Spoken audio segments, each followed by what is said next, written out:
Doctor PT Usha. आज हमारे Paris Olympics में भाग लेने वाले सारे एथलीट्स आपके साथ वार्ता करने के लिए आए हैं। सर से मार्गदर्शन की अपेक्षा करते हैं। लगभग 98 लोग ऑनलाइन जुड़े हुए हैं सर, क्योंकि उनकी विदेश में ट्रेनिंग चल रही है, देश के दूसरे केंद्रों में ट्रेनिंग चल रही है और आने वाले कुछ दिनों में आप सभी लोग पेरिस के लिए रवाना होंगे। मैं अनुरोध करती हूँ सर से कि कृपया सबको मार्गदर्शन करें, प्रोत्साहन करें। धन्यवाद सर। आप सबका स्वागत है और जो साथी सब ऑनलाइन जुड़े हैं उनका भी स्वागत है। साथियों, मैं आज तो ज़्यादा समय नहीं लेता हूँ आपका, क्योंकि वो आप जाने के मूड में होंगे और जीतने के मूड में होंगे और मैं आपका जीत करके वापस आओगे तब स्वागत करने के मूड में हूँ। और इसलिए वैसे मेरी कोशिश रहती है कि खेल जगत से जुड़े हमारे देश के जो सितारे हैं उनसे मिलता रहूं, नई चीज़ें जानता रहूं, उनके प्रयासों को समझता रहूं और सरकार के नाते अगर व्यवस्था में कुछ बदलाव लाना है, कुछ प्रयास बढ़ाने हैं तो इस दिशा में कुछ काम करता रहूं।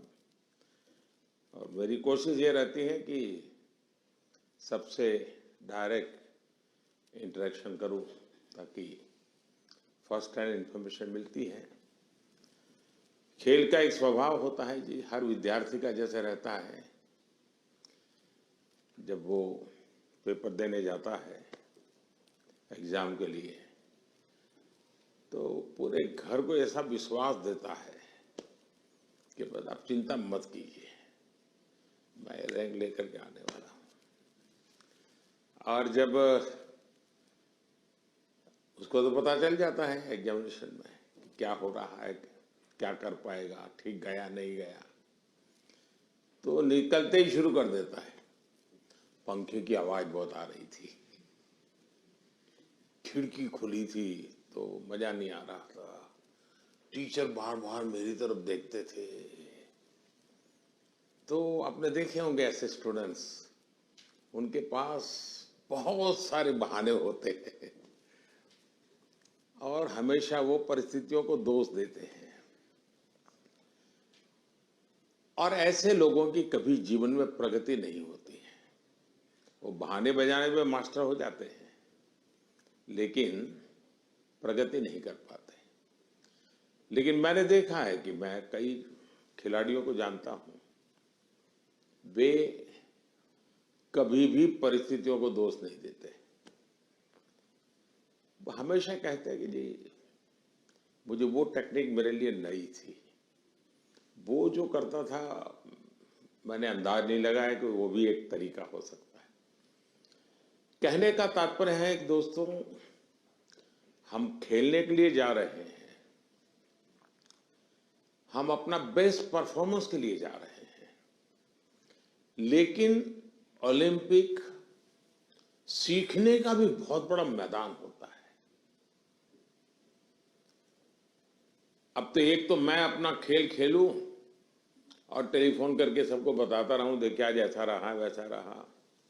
दूसरे होते हैं बाकी हर खेल देखने जाते हैं,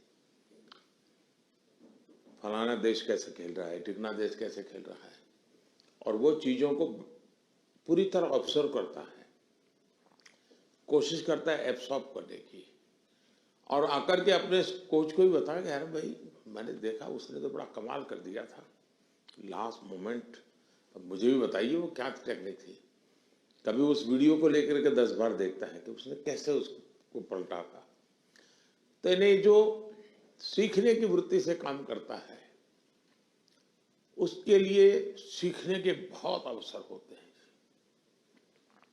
जो शिकायत में जीना चाहता है उसके लिए भी अवसरों की कमी नहीं होती।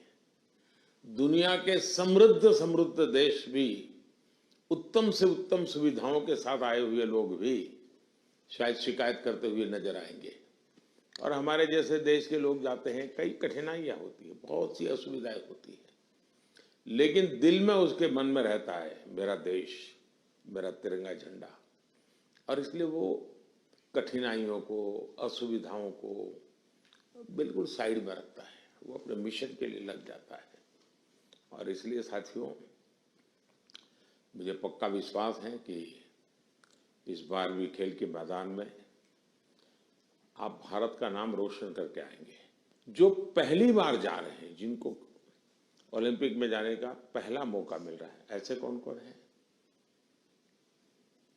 अच्छा, बेटियों की संख्या ज्यादा है, पहलवानों की संख्या ज्यादा है? अच्छा, जो पहली बार जा रहे हैं उनके मन में क्या चल रहा है, मैं जरा सुनना चाहूंगा, आप क्या सोच रहे हैं? आप में से कोई भी बताए। हाँ बताइए, आप कुछ कहना चाहती हो ना? ये पीछे, हाँ हाँ बताइए। हाँ, अपना परिचय बता दीजिए। और मैं रमिता जिंदल हूँ। एयर राइफल शूटिंग में मैं पहली बार ओलंपिक्स में जा रही हूँ, तो I am very excited to go because Olympics में जाने का सपना तो स्टार्टिंग से ही था मेरा, जब से स्पोर्ट्स स्टार्ट किया है मैंने। तो मुझे काफ़ी एक्साइटमेंट भी है और साथ में मोटिवेशन भी है काफ़ी कि देश के लिए मैं कुछ अच्छा करके आऊँ वहाँ। आपकी ट्रेनिंग कहाँ कहाँ हुई है? मैं हरियाणा से हूँ, बट मैं ट्रेनिंग चेन्नई में करती हूँ। परिवार में भी और कोई खेल जगत से जुड़े हुए थे कि आपने नहीं शुरुआत की? नहीं, मैंने ही शुरुआत की है। अच्छा, वरना हरियाणा में तो हर घर में खिलाड़ी मिलेगा। बैठिए। और कौन कुछ बताएंगे अपना, जो पहली बार जा रहे हैं? बेटियां तो बहुत बता सकती है। दीजिए दीजिए, वो बोलेगी कुछ। हाँ, मेरा नाम रितिका है और मैं हरियाणा रोहतक से हूँ और मैं बहुत खुश हूँ। मैं पहली बार जा रही हूँ। एक्साइटमेंट भी बहुत है कि मैं अपना मैट पे प्रदर्शन दिखाऊंगी, पूरे देश की नज़र मुझ पे होगी और सभी लोग दुआ भी कर रहे हैं और मैं भी अपना 100% दूंगी। शाबाश। और बोलिए ना। हाँ दीजिए, आप संकोच कर रही है, बोलना है, आपको बॉडी लैंग्वेज कह रही है। मेरा नाम अंतिम पंगाड़ है और मैं 53 केजी में रेसलिंग करती हूँ। मैं अभी 19 साल की हूँ और मैं ओलंपिक खेलने जाऊँगी। बहुत खुशी है मुझे कि भाई अभी तक ओलंपिक में सिर्फ कुश्ती में एक ही मेडल आया लड़के का, और वो भी ब्रॉन्ज आया, तो मैं चाहती हूँ मैं इससे भी अच्छा मेडल लेके आऊँ।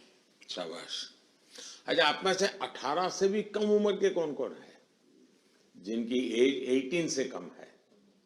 एक, हाँ बताइए बेटा। Hi, I'm Dinidhi Desingu. I am 14 years old. I'm from Kerala, but I represent Karnataka generally. I am really excited to go to the Olympics this year as being a part of Team India.